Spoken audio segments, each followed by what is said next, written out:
The Saturday Academy runs about 2 Saturdays a month. Each child comes in and grabs their book according to their grade level, and they sit with their volunteer for the day from about 9 to 10:30, and then we break for experiments, and then we release them at 11. We really like to focus on math and language arts because we notice that those are the subjects that children are struggling with.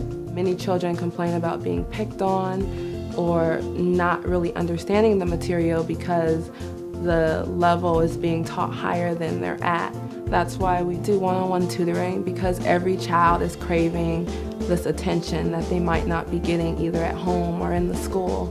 If we place each child in a classroom environment where they're constantly being encouraged, that will push them to excel beyond their limitations.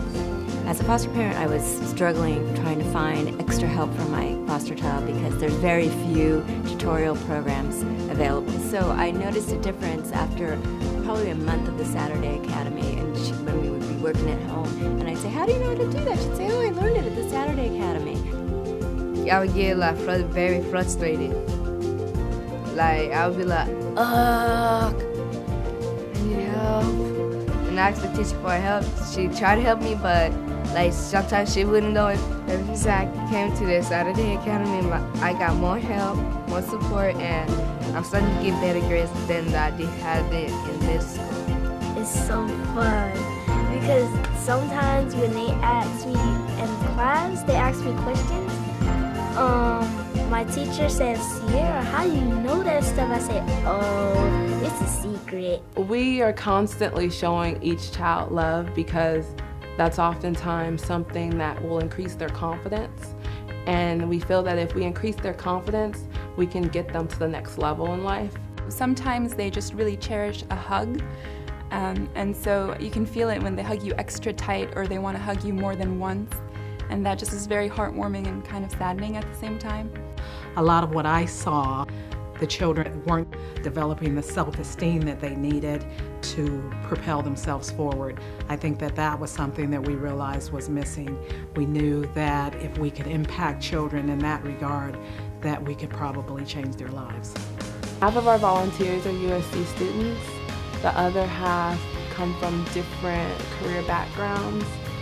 We have engineers and lawyers and doctors, and they had an engineer go to the California Science Center as they saw the endeavor, and she explained how the space shuttle was created.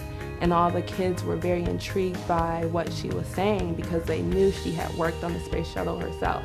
I like coming here at Saturday school because I like science, and I love math and science.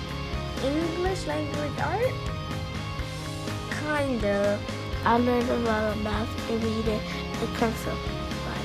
I know we learned about gravity, how to sew, we learned how to do, she showed us bones, real bones. She showed us some real fingers, some flinchies. So the best one was with how to make snow. And they sent us to camp, and it was really fun. One time we went to the basketball game to see the Clippers. At Cherished Hands, we feel it's very important that the children have a normal life because it's not only academics that make the child. The children needed field trips in addition to academic learning. A lot of the parents may not have the financial resources to do that, so it was important for us that we fill that gap. It's not only, oh, I'm smart, but I've been to the museum, I've been bowling, I've been to the Santa Monica Pier, just things that the normal child goes through, and then that gives them the ability to converse with their students in their class, their friends. It adds to their ability to make friends because I'm not just a foster child anymore, but somebody actually cares about me. As I was growing up, I always had the love and support of my mother believing in me, but in a lot of other households, kids aren't necessarily given that same form of encouragement. Here we want the child to know that they can do anything. We are doing great things for these children. These children need this. We don't want them to become emancipated or age out of the system and not have the support that they need. To me, sky's the limit. We want to be the Boys and Girls Club for foster children.